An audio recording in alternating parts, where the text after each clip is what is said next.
Yeah, lovely.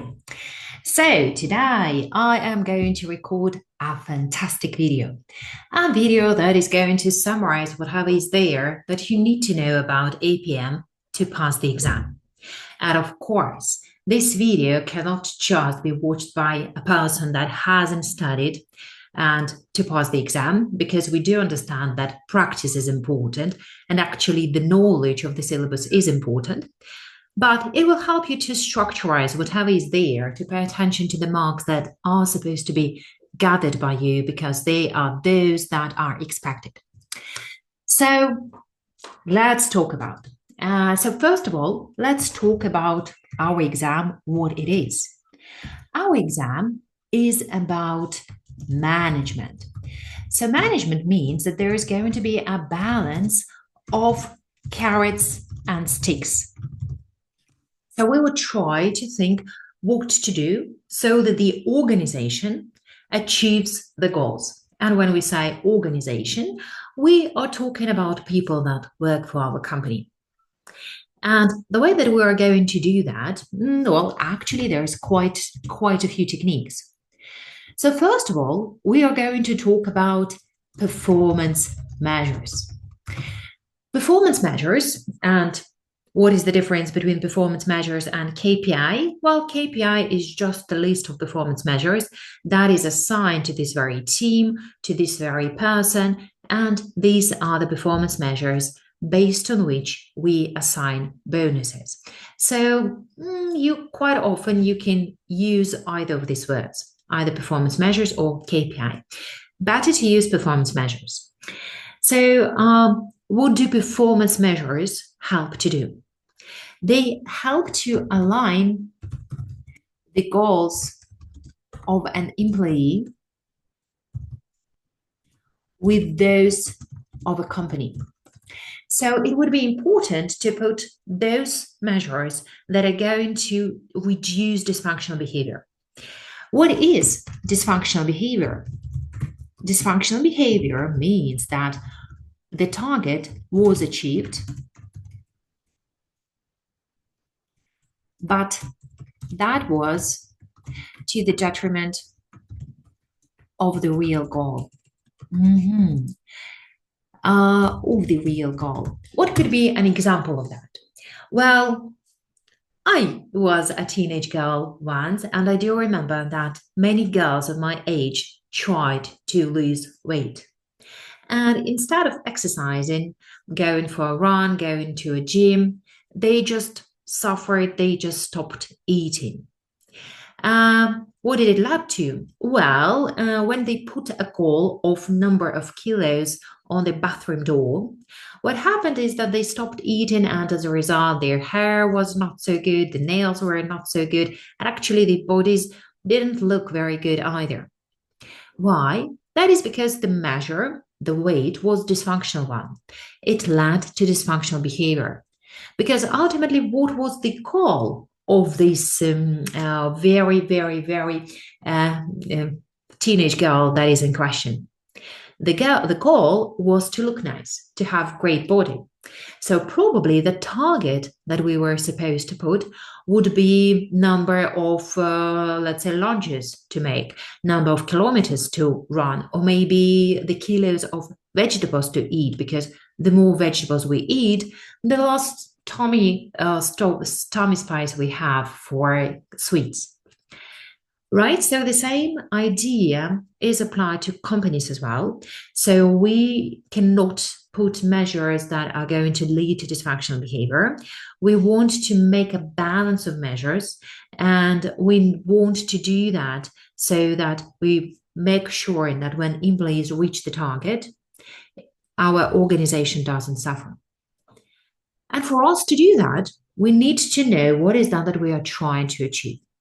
Meaning that if in question one you are asked to talk about the performance report, you would need to start with breaking down mission, objective, goals, whatever, in parts.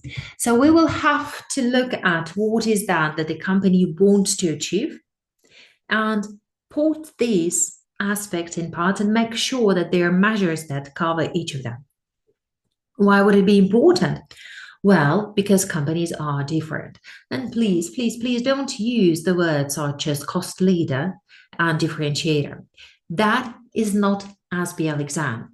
Within differentiator, there are so many differentiations. So in IPM, we actually care what your differentiator is about.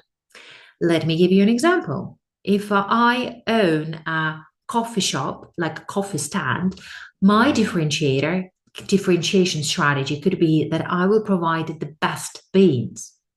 Or my differentiation strategy could be that I will make the coffee fastest. Or my differentiator strategy can be totally different. So I would, let's say, not only have great beans, but also I will have some very exotic drinks with coffee. So the strategy could be different. So when you say differentiator, it's nothing. Talk about whatever is there in the mission statement, in objectives, in goals. So yes, that is going to be a great part of our syllabus, performance measures. We are going to talk about how we start the performance measures and we are going to talk about the different models, but also we need to talk about important aspects such as budgeting, because budgeting can work as a motivator as well. Let me explain to you. So you can make budget, you can make performance management that is cost constrained, budget constrained. So you are going to pay great attention to cost.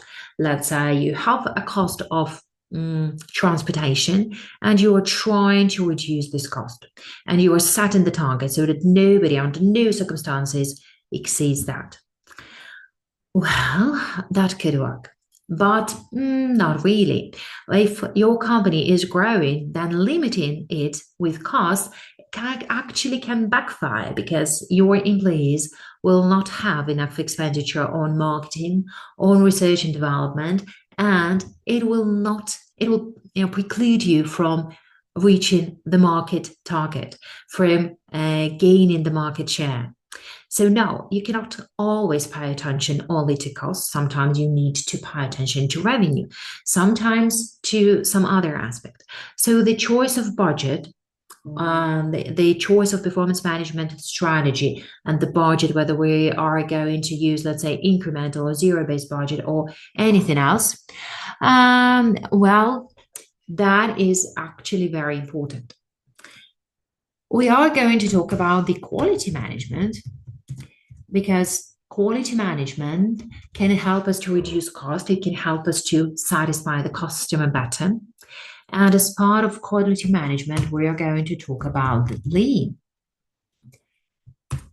We also need to talk about information systems.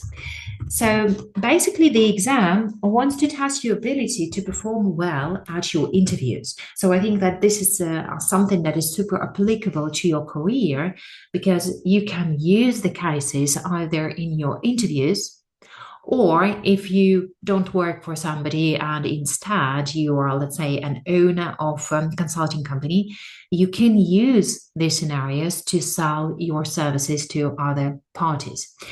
So anyways, in this very exam, you are supposed to be the smartest person in the kindergarten. So it will be your job to integrate information systems. When we say information systems, we mean software. And as such, you will be asked, you will be tested on the justification of the need of the software, because it will be your job to come to the owner and say, well, you know what, we do have software, but it is not fit for our needs. So you need to spend hundreds of thousands of dollars or maybe even millions in order to buy a new one. And we need to go through all this madness with integration, with teaching everybody how to work in it, with realigning the performance measurement, and so on. So information system, including all the problems like big data, like let's say, data silos, the types of information, and so on. That is the part of our performance management. We also are going to talk about human resource management. So, how to make sure that our employees are motivated, and the logics of Room's expectancy model is going to be the pivotal here. And of course, we're going to talk about the risks. We're going to talk about many other aspects like working with joint venture or strategic alliance or something like that. And we are going to talk about divisions management and whether our divisions should be structured differently. And we are going to talk about not-for-profit organizations because not-for-profit organizations are an important part of the syllabus because there are so many people so many vacancies that need to be filled. So that is our performance management. And if a question is how something is going to impact performance management, you need to talk about that. Now, going to the topics that are tested most frequently, and when I say most frequently, we need to acknowledge that probabilities work well when the decision is repeated over and over again. So it means that you cannot ignore the topics. And I've seen that so many times that because now you don't have the same variant. Now, let's say there can be 10 questions, and some of you will get question number 1, 3, and 5. Some of you will get number 2, 4, and 6. So the questions could be different, and you can be that unlucky person that will get, let's say, 5S, 7S, and any other topic that you missed. So please don't ignore the rest of the syllabus, but pay huge attention to whatever I'm going to say now. Now, what is that has to be tested with great probability? So first of all, it's professional marks. The professional marks are pivotal to this exam because you have 20 of them. And the idea is like that. Before, there were just 4 professional marks, so 96 marks were technical, and it was very hard to get 50 out of 100 mark exam where there were 96 technical marks. But now we have 20 professional, so it means only 80 technical, so it's impossible to clear the exam without tackling professional marks. Luckily for us, they are very, very typical. And I have a video on them, so make sure that you watch it. But just to remind you, they are the easiest marks on communication that you need to get. So this means that, first of all, you need to make the right report header in line with whatever I have taught you. So please, when you write the subject, please don't write anything, no initiative, just write on performance management and the name of the company. Introduction, and I'm talking about question A, in question A. Introduction in question A. When you list whatever is asked. So this report evaluates performance report. Then it discusses the introduction of Lean and this very company and so on. Then we are given marks on communication for the ability to structure your answer. So captions, subcaptions, the conclusion in the very end of question A. So these are marks that are expected. With analysis and evaluation, the marks that you absolutely have to get are, it's going to be when you say when the report is useful. So when you say the report is useful when it is capable of measuring how well company achieves its mission, you are going to get a mark, and that's the easiest mark because it doesn't require any work from you. We are given marks on analysis and evaluation for the ability to challenge the result. And the easiest thing that you can do there is to use the words slightly, significantly. So if you calculated EVA, you need to say whether it is slightly or significantly above or below 0. And when you say slightly or significantly, you don't look at whether it's millions or thousands, you compare that to the capital employed. Because if, let's say, your EVA is, let's say, 10 million, but your capital employed is 10,000 million, then your EVA is only slightly above zero. That is analysis and evaluation. For skepticism, you would need to talk about the fact that something will not work. And we don't talk about money, we talk about the culture. We talk about the information available. So you are going to get marks for being pessimist. And commercial acumen is something that is supposed to be received by default because you have been taught that when you answer the question, you need to copy paste the scenario. And also, you have been taught that you need to look at the industry. So, for example, if it's car manufacturer, then you are going to talk about, let's say, safety. When it's, let's say, fashion retailer, you are going to talk about the risk of inventory obsolescence,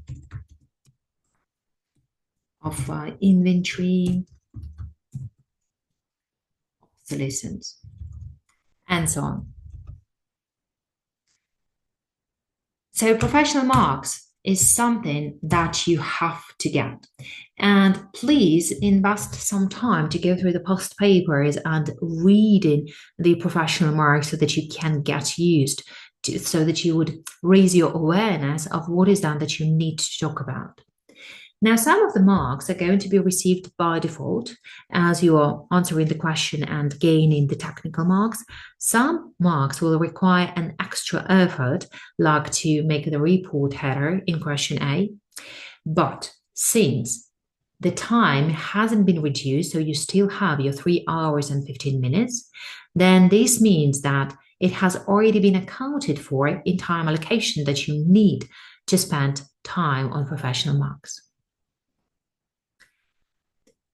Then the next key to your success would be to talk about the performance measurement, so performance report evaluation. I would remind you that if a question is about performance measures, then we talk only about measures. And we make the alignment between these measures and parts of the mission, and maybe some other important parts, like say if the company is listed and we have performance measure of total shareholder return, probably we should praise the company for having that because that is something that the shareholders would like to see. If the question is about other aspects of reporting, then you would need to talk about the existence of external information, non-financial information, and so on. And if the question is to evaluate performance dashboard or report, then we're going to talk about both. Hi, I enjoyed the video. Well, it takes quite an effort to record those, so I would be grateful if you would share it on your social media.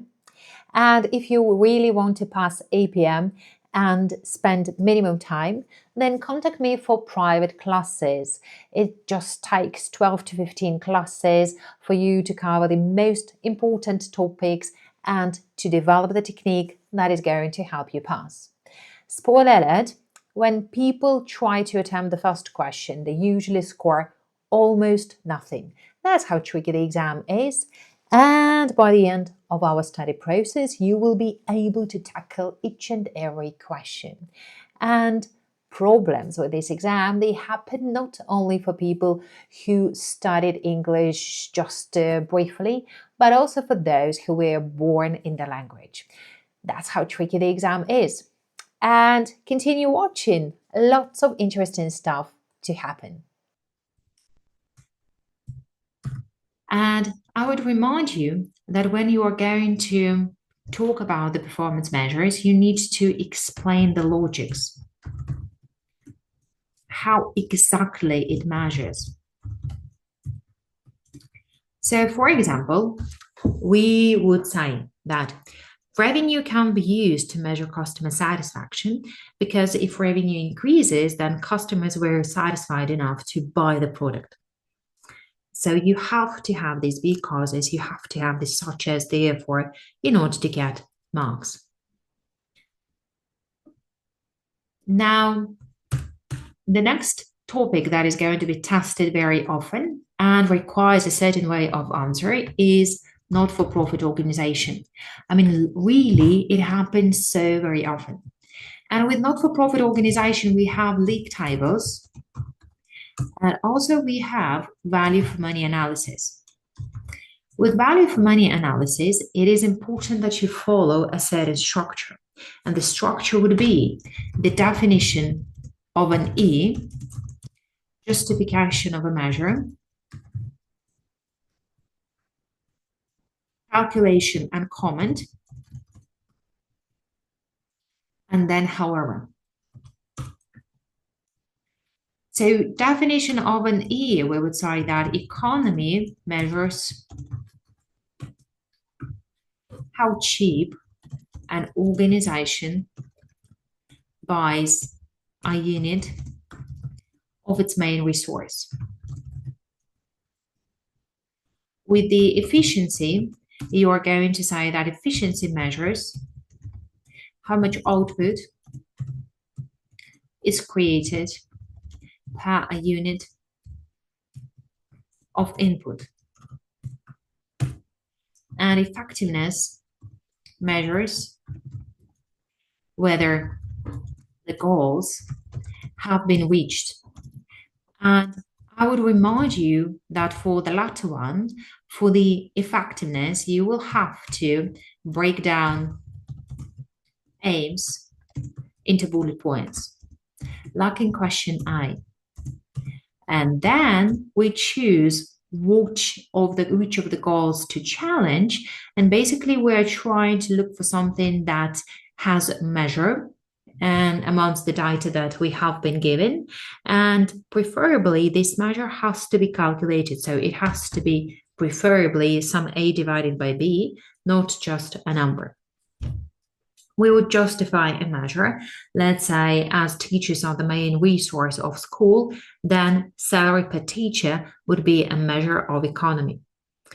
I would remind you that economy is measured when we take dollars and divide by some quantity, like total salary per teacher. Efficiency is measured when we take quantity and divide it by quantity. So it's not dollars. So for example, for a school, it will be number of students divided by teachers. And as for effectiveness, it is important to understand that you cannot use the word effectiveness and efficiency in other questions because chances are that you are going to use them the wrong way. And for the effectiveness, when we calculate the goals, we have to come up with the goals that have numbers. So not everything can be measured. And we should just stick to one, two examples tops. And when we are talking about however, we should talk about however that is not concerned with any of other E's. Why is that? Well, because otherwise you will not get marks because the idea of 3E is that there is a trade-off between these measures. So you cannot say that, oh, we have created economy, but maybe that's because we haven't created efficiency or effectiveness, because that is something that we're trying to establish. So your however should always relate to the fact that it may be not as straightforward. So maybe the school has to pay teachers more than average. Well, because the teachers, the school is located in the capital and the rates there are higher. Or maybe because the school specializes in the topic that is better paid, like maths teachers usually have higher rates than art teachers, something like that. And that is your not-for-profit organizations. The next topic that is tested rather often, it's going to be divisions. So with the divisions, we are going to have a number of aspects that are tested. It's going to be EVA. Well, of course, EVA is tested not only for divisions, and please pay attention to the way that EVA has been calculated. And you have to have a share practice, and I have a fantastic video where I show you the difference, the different examples of past papers and how it impacted EVA calculation. So please watch if you haven't already. Now that is EVA, and with the EVA we are going to compare it with zero, and we're going to talk about where the EVA creates or destroys the shareholders' wealth. Now, what is important to understand that you need to justify why EVA is better than return capital employed or profit. And justify means that you have to explain how it works. So when you are going to talk about the problems with profits or return capital employed, we are going to say that take into account accounting depreciation, which may be different from economic one based on the real useful lives. We can be told, we can say that it demotivates managers from investing in long-term value-creating activities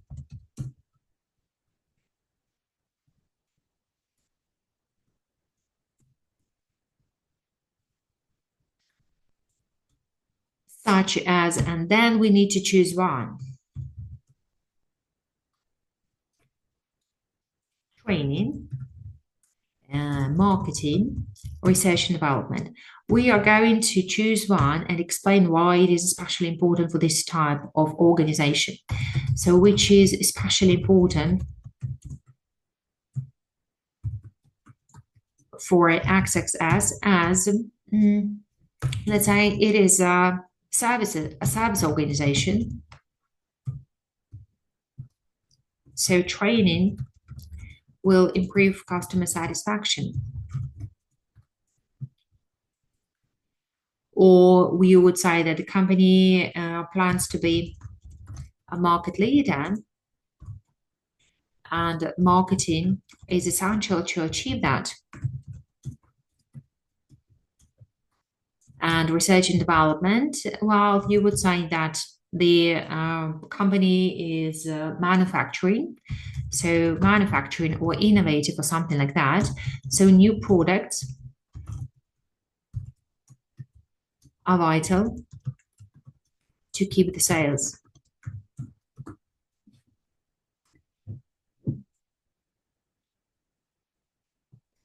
We could talk about other problems with profits or return capital employed, like let's say different accounting policies, like the fact that they are intangible assets that capital employed doesn't account for. We would talk about it if we would have a separate question for like 5, 6, 7 marks on why profit-based measures are bad, but usually it's just a part of the question, so usually it's up to 2 marks. So that would be enough. With the divisions, we should understand the responsibility centers. And I see it so very often that people just don't comprehend this topic correctly. And you need to understand that it's not performance management exam. In the performance management exam, you were those people that would execute the task. So people that were supposed to do whatever they are told. That is not how it goes with APM. With APM, you change the processes. So in performance management, we were told that the division is, let's say, a cost center. So this would mean that the measures that we select would be cost-based and shouldn't contain any traces of revenue. In here, it works totally different. We are saying that we are going to measure them only based on costs because we cannot put revenue measure because the revenue is not controllable. And because of that, it's a cost center. So we decide whether it's going to be cost center or profit center or revenue or investment center. And it is the name of the center that depends on the measures, not the measures depend on the name of the center. So the thing is that based on how you decide to make this center, you are going to motivate different things. Let me explain to you with the reference to research and development.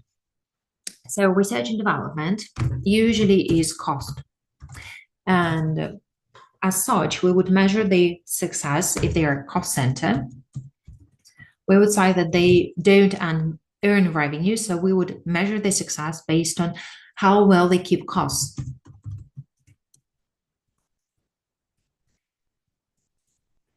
Like labor variances or something like that. But that is not always the best thing to do. Why? Well, because it will lead to the problems. And the problems would be aren't motivated to create more of new stuff. Why? Well, because you are not motivated on how well you made the new product. You're motivated whether your stuff worked as much as you expected or more. And probably you would not want to create something extra because that could lead to the excess resources used. So in order to find that, you're going to say, how about we're going to create you as profit center. And profit center means that now we are going to introduce transfer price. So transfer price is something that is, of course, eliminated in IFRS accounting, but for performance management, transfer price is essential because it allows us to disaggregate the results of the divisions and it allows us to have revenue for one division and cost for the other, and as such, to use profit as a figure. So for profit center, we are going to introduce the transfer price, and that would motivate to produce more and of better quality. Why? Well, because if the research and development center comes up with more initiatives, then it includes more revenue, and as such, the profit gets increased. And if the design is really great, then other centers, other divisions are more willing to buy this research from them, this design from them. We can create them as revenue centers. So we are going to say, oh, let's introduce the transfer price and use only that. And when would we like to do that? Well, when we need to flood the market with new designs to get the niche, to get into the market. Like, let's say you decide that you are going to introduce lots of new taste each and every week so that the press talks only about you. Or maybe that is because your product in your area is quite new. So there will be many errors, many problems, many results that would actually not be beneficial. So you would just look at the revenue center and you don't care about the costs. And finally, we can assign it as investment center. So this means that we are going to use return investment, residual income, and PV. So of course, it's going to be the hardest to account, to manage, let's say to account.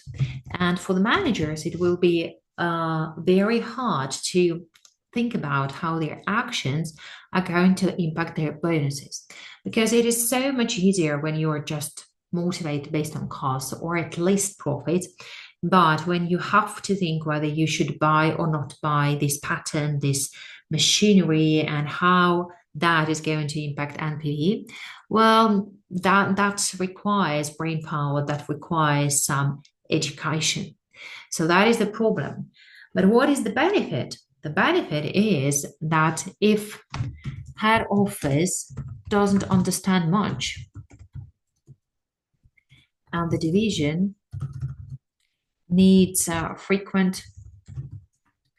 let's say, non-current assets frequently.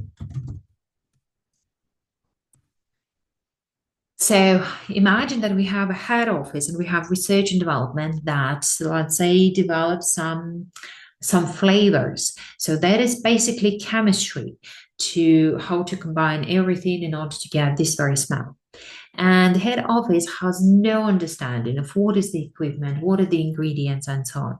So they say, okay, we're sick and tired. You keep sending us these improvement forms, and we have to understand, try to think about the business plan that you have created and so on. We don't want to do that anymore. How about we just punish you if your NPV is going to below zero or residual income below zero? So, having said that, it's not necessarily that you need to have external revenue in order to be profit center or cost center.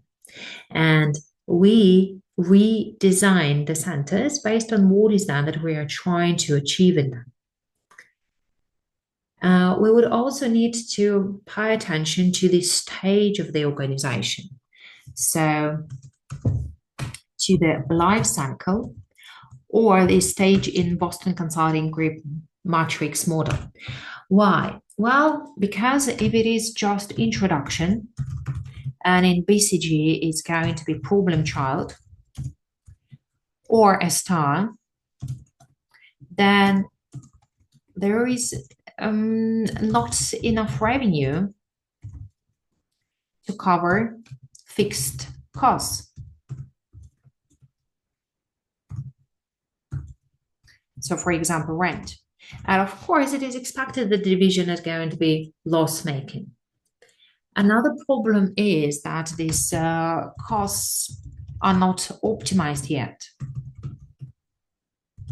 as not enough experience, or as a learning curve has not been exploited. So this means that we cannot punish them on their cost being quite high. So we need to assign them as revenue center. We need to measure them based on the revenue increase, number of new customers, client satisfaction, mentions in press, likes, and so on. If it is the next stage, like not introduction, but rather, well, introduction growth, right? But if it is the next stage and its maturity or cash cow, we say, oh, now you know what, you are a mature division, so you need to make sure that your revenue is actually enough to cover cost. So, because if not now, then when will you give us positive cash flows? So, in this case, you will have to make it as a profit center. So, you will not measure it by the revenue increase, because at the stage of the maturity, you don't expect revenue to grow much, but you expect profit to be kept. And finally, there is going to be a decline or dog. And in this case, you cannot measure profit because it's a very demotivating target, making profit fall not more than by, let's say, 5 or 10%. Instead, you are going to look at the cash flows and profits, try for them to be positive. And in this case, we would look at the cost control. So trying to minimize the costs. And these are our responsibility centers. Of course, there are the topics associated with it. So, for example, controllable and traceable costs. But these, whatever we have just covered, are the key topics that you need to be aware of. And we talked about divisions, and we now also need to talk about the next topic that is tested very often. It's going to be quality. The key of the quality management is that you calculate the cost separately. So you have to give definitions. And I would remind you that we will need definitions to prevention cost, appraisal, internal failure, and external failure. I will remind you what these are. External failure are costs associated with failures or with the product or service not meeting quality standards,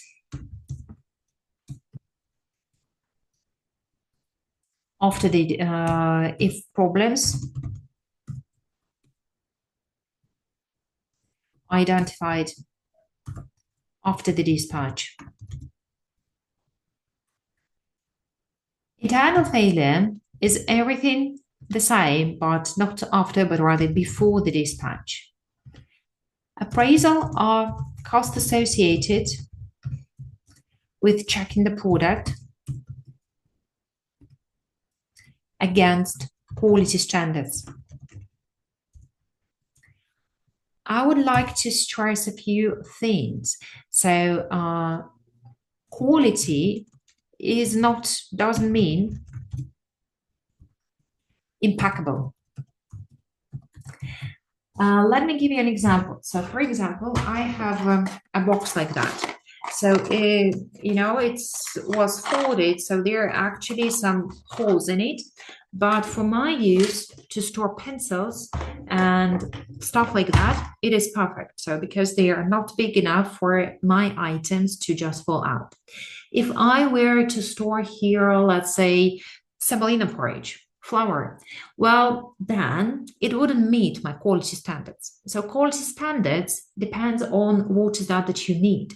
So for example, when we're talking about some autumn jacket, I would like it to be waterproof.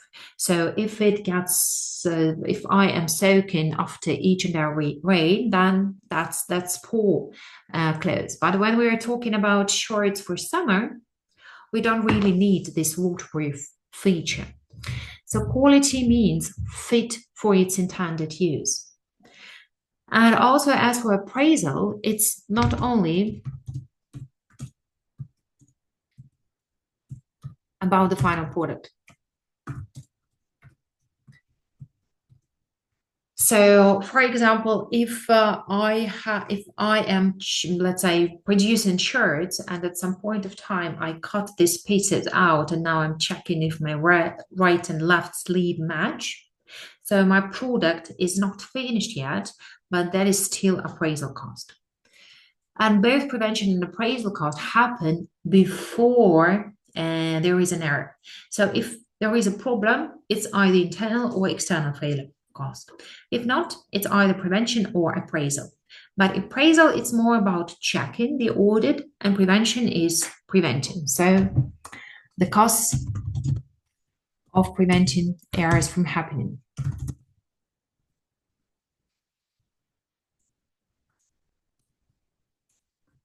And yes, usually we don't give a definition using the same word like prevention, cost prevention. Well, you can use of not letting errors happening, but in this case, it is okay. Now, how on earth is it the quality in my performance management exam? Great idea. So the whole idea of the management and what is that you need to do, you need to manage the cost, meaning that you have to identify all of them and break them down into four categories. And the problem would be that many of the quality costs will not be calculated originally because, let's say, nobody calculates the loss of potential sales, which is a part of external failure cost. Or there are some costs that are hidden in overheads, like prevention costs, the cost of training employees so that they work better.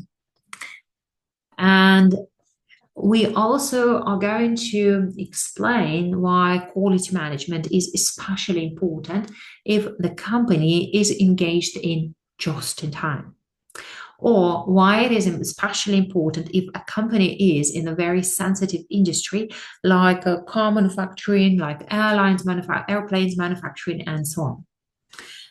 So why would external failure cost be especially important for just in time?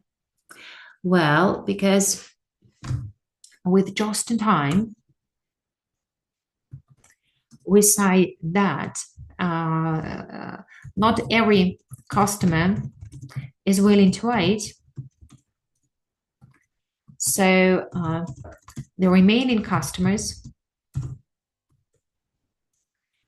should be absolutely happy to go through the trouble, of waiting. Let me give you an example. There are bakeries, so where there are birthday cakes, and I can come to them there and I can get a birthday cake, which is going to be like right there. I can look at it, I can assess it with my eye. Okay, so it looks okay. Or I can go to a person that bakes the cake. And if it is a private baker, then they would want me to make an order in advance. So they will say, well, I don't just put my cakes on shelves. I work as just in time. So they are a perfect example of just in time. And what does it mean? Well, it means that I will have as a customer to order the cake maybe a week in advance. And some customers can plan that. So I do know when my birthday is. I do know when my kid's birthday is. So I am able to make an order. But there are some customers that cannot, because I don't know where I'm going to be on my birthday. Maybe I'm not going to be in this very city. Maybe I'm not going to celebrate or something like that, or I forgot. So those customers that are left, so those customers like me, will have to be absolutely happy with the result.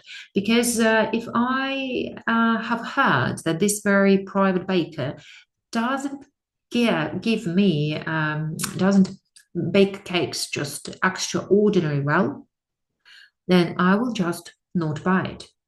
Why would I have to wait? Why would I have to go through all this trouble and risk not getting my cake in time if it's not going to be extraordinary? So that is why this external failure cost, the quality is especially important for just in time.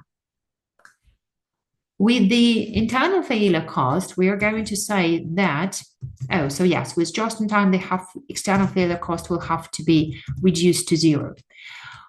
With just in time, the internal failure costs have to be absolutely minimized, so ideally to zero. Why? Well, because the order is made on demand, and there is no time for do-overs. Or we can say that there is no spare materials to make another product. With the appraisal costs, we are going to actually say that with just in time, they have to be increased. Why is that? Because the earlier the problem is identified, the less time is wasted, which is especially important for just in time when orders are made on demand, or the less material is wasted, which is especially important when there is no spare stock of material. With prevention costs, we have to say that they have to be increased. Why? Because it is easier to prevent an error than to track and correct it. So your quality is most likely be connected to lean manufacturing. The next topic that is tested in a certain way is risks. So we have there up 6, right? Risks management. We have several models that work with risk. It's going to be PASTEL or PAST. So that is the model that lists the factors that can happen to a company. And with this model, quite often we are asked a question like, how PASTEL model will help it in identify the risks? So if a question is how a model can help to do something, then this means that you need to go line by line, step by step of this model, and you need to talk about it. So let's say, oh, the model has political factors. So, oh, it means that I will not miss that. Okay, so what can happen politically? Oh, there can be conflict, some and such my shipments would be in danger. Oh, economic. Okay, so what can happen? Well, purchasing power of my customers can change, and that will lead to the loss of revenue. And but this model doesn't list any cybersecurity risk. So this model will can make me miss this very important risk, right? Or this model doesn't have some other risks, and this means that I can miss them. Or this model actually lists the categories of risk, but it doesn't tell me what are the sub risks that can happen. Like let's say that with economic risk, there could be a risk of fall of purchasing power, or there could be a risk of increased interest rates, and so on.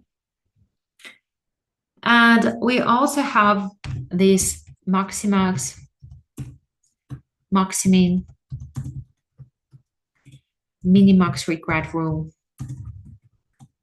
and expected values. And this is a type of topic that has to be answered in a certain way. So with maximax, we are going to say, well, first of all, we will need to challenge who the stakeholder is. So we are going to say whether they are risk seeking, risk averse, or risk neutral.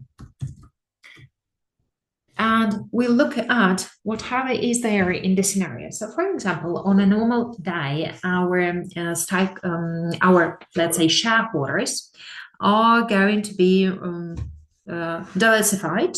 So probably they are going to be risk seeking because it will be okay that this very investment will fail because they have other investments. Or they can be risk neutral because they have many investments. Or on the other hand, the shareholders that we have can be family, and family relies on dividends to support their lifestyle, so they will be risk averse. Then we're going to say which method they are going to choose, like maximax, maximin, minimax, regret rule, and so on. Then we're going to calculate, and then we're going to talk about the options. So say what option is chosen. And we will say, let's say, option 3 is going to be chosen because its worst result is still better than other options' worst result. So what option and why? And finally, we would need to talk about however. So however relates to the method, not to the option. So what would be the however of maximax?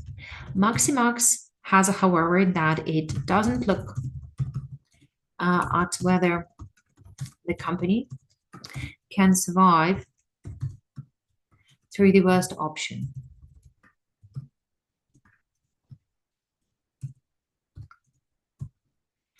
With the maximin, we're going to say, oh, however, companies aren't created to avoid risk.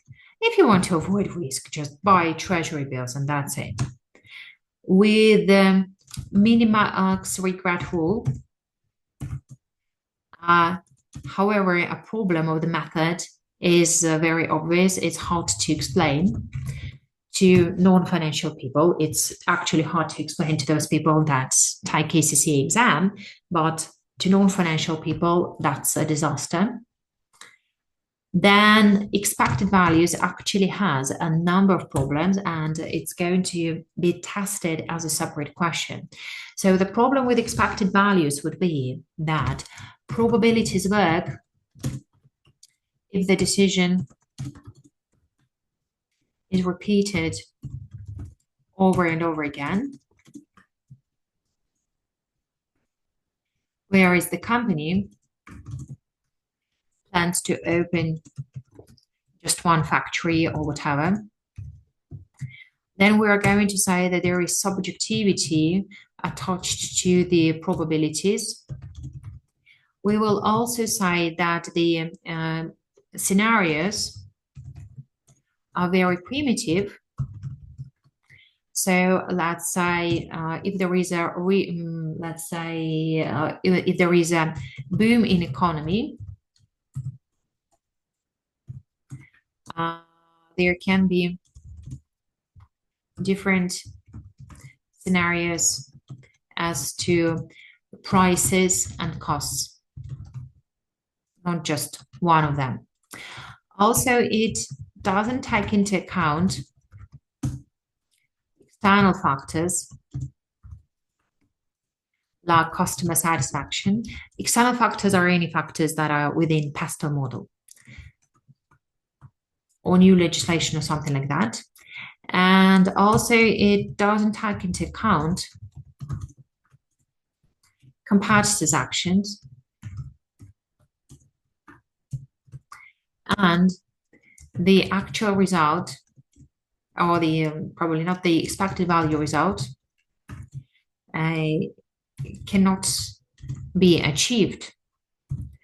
What we mean here is that the expected value is something that is average. So let's say if one person has, if there is, let's say 50% that you earn $1 and 50% that you earn, let's say $99, then the average of this would be 1 plus 99 divided by 2. So that is going to be 50. But there is no possibility of you earning 50. It's either 1 or 99.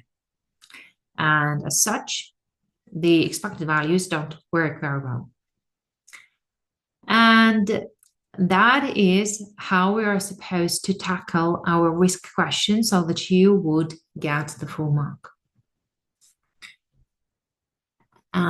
A similar way is how we are going to tackle the question on Mendelov matrix. Well, probably not similar, but it's also about stakeholders.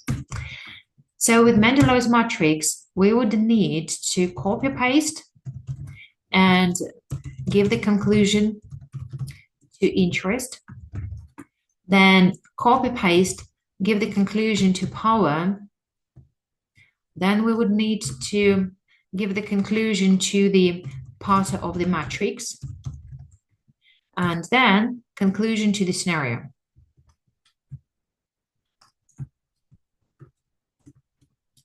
So, for example, a question is how the consideration of Mendelov's matrix will help to create the dashboard. We are going to say that, shareholders. Are shareholders interested in the results of the company or not? Well, that is actually a topic that is very misinterpreted. When we're talking about high interest, we are not talking about the desire to get something. Well, everybody wants to get something from someone. We're talking about the desire to poke noses. So, for example, when we're talking about the government doesn't have any interest in companies. As soon as they pay taxes, they don't really care what they sell, red or blue, green or white. Yeah. The company might be interested, very interested, if that is a very sensitive industry. So, for example, if it's some legalized drug like marijuana, then in this case, the government will be very, very interested in how the things are going there. Or maybe if it is a major employer in some area, then this local government will be very interested. So, for example, when we're talking about the shareholders, we will have to look as to where the shareholders are. So, if the shareholders are rather close, we are going to say, oh, they have high interest because, let's say, they participate in annual meetings and so on. If the shareholders decide, okay, I've invested my money, now management go and do something with my money, then we say that they don't care about the aspects of the performance as soon as the company hits the required KPIs. Power. Well, obviously, well, if they are major shareholders and they have high power, but it can be that all the shareholders are minor, so they cannot gather together to vote the management out. So they have a low power. When we're talking about employees, quite often we have two groups and we have to separate them and talk about each and every group separately. Like, for example, there could be some top employees like research and development, like designers and so on, and they would have high interest, high power. But there could be also lower level employees that are very easy to get substituted, so they may have low power. Then you're going to say, oh, they have high interest, high power, so they are key players. Sometimes we are told what is the interest and power, like high, medium, and so on. So you will have to guess from the context. And finally, the conclusion to the scenario. So, for example, if that stakeholder group has low interest, low power, then we would need to say no measure is needed for them. But if they are key players, then they have to be absolutely happy. And what is that will make them absolutely happy? So for the shareholders, we would say, we know that it's stupid to look at return capital employed, but if they say that it is important to them, so let's have a look at it. But also let's have a look at it at EVA as well to make sure that the return capital employed can be repeated in the future. What is the logics of it? Like with a gym, if a person goes to a gym and their target is to lose weight, so at some point of time, they can gain muscle power, muscle weight, so their target, their weight can increase. And if, let's say, they are kind of like have quite a lot to work in at the start, and they are gaining extra muscle mass, so they don't see any result. They only see that they are weighing more, so they will not be happy. So if you are a personal trainer and you want to attract this kind of people, you would need to say, oh, okay, for you to have a long-term effect, you do need muscle. So that is like EVA. In this example, we're going to look at that, but I will also make sure that you are losing weight. So maybe, yes, maybe it's going to be quite silly sometimes, but we are going to have some actions to lose your weight so that you're happy. And that is the Mandela's matrix that has to be tested in a certain way. What else do we have? We have talked about NFPO divisions. Okay, lovely. I would also talk a little bit about the budgeting. With the budgeting, we have several types of budgets. Remember, we have incremental. And incremental can be contrasted to rolling budget. And incremental budgeting can be contrasted to zero-based budgeting, and there also can be this standard budgeting and activity-based costing. Now, when incremental is when we're told that they just use incremental budget and they use rolling budget, so basically what they're trying to test you is how good or bad is it that our budget keeps getting updated every quarter. So in this case, we would need to look at what is happening to the company. And rolling budget is not the best idea for many companies.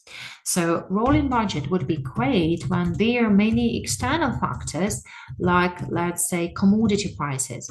So for example, steel is exchange traded.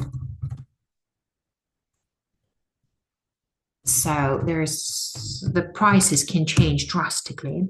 Well, rolling budget will be great when the division is rather new. So there's still the process can get improved under such change.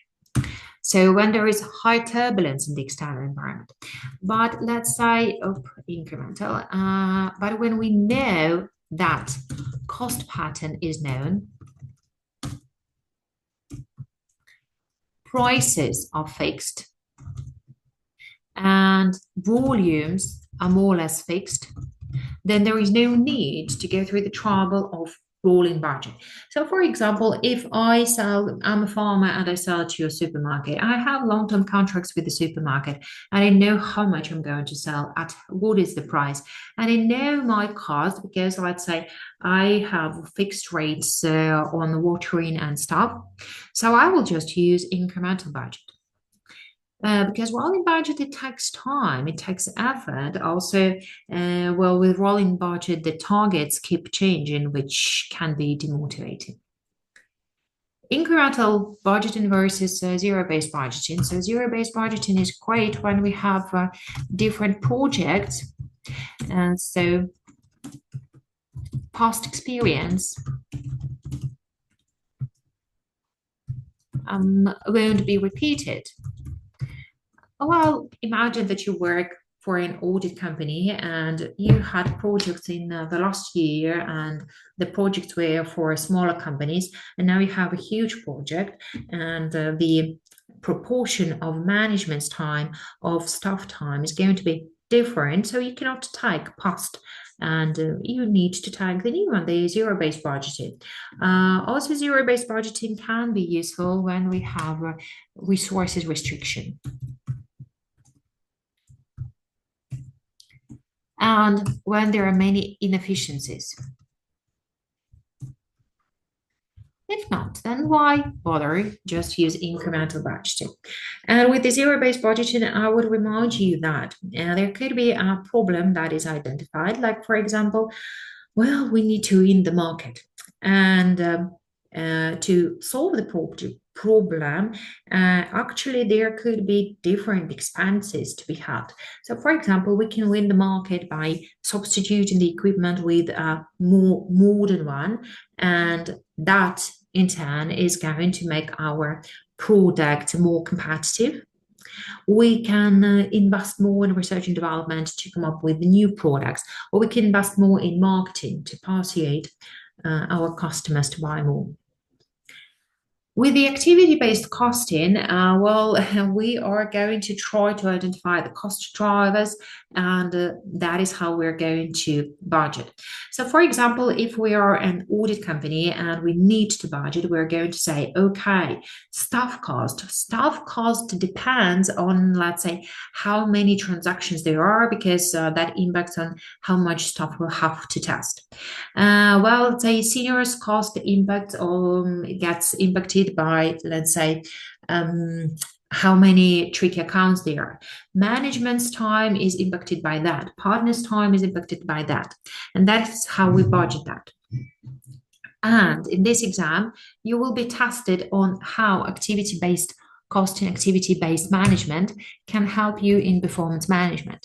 So you would need to work step by step. So activity-based costing starts with cost pooling. So first of all, you will learn what are the costs that you have. And at that very point of time, you might see that you have a cost of, let's say, making faxes that you don't need to make in 2025. Then you are going to come up with a cost driver. So this means that you will learn how to minimize cost. So, for example, well, in my apartment, we get electricity bill, but frankly speaking, I have no idea what drives the cost of electricity. So, is it mostly the, let's say, how many meals we have at home and such, how much energy I use on my microwave or stuff? Or is it, let's say, how many people are there? Because it depends on the light that is on or something like that. And if I come up with cost drivers, I will know how to minimize. I would say, okay, we're not eating in house, we're eating outside to minimize the cost of meals preparation. Or I'm going to prepare meals not every day, but every other day. Then we also know the more accurate cost. So because of the more accurate cost, we can be better at pricing. So this means that we can give a discount to some products to win the market, or maybe we'll have to raise the price in order to still be profitable. Also, we are going to learn what products or customers to discontinue.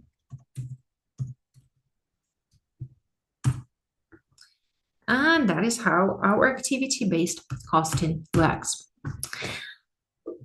So that is an overview of some of the most important topics. Obviously, not all of them we haven't talked about, let's say lean, like we haven't talked about target cost and lynching costs and building block model and so on.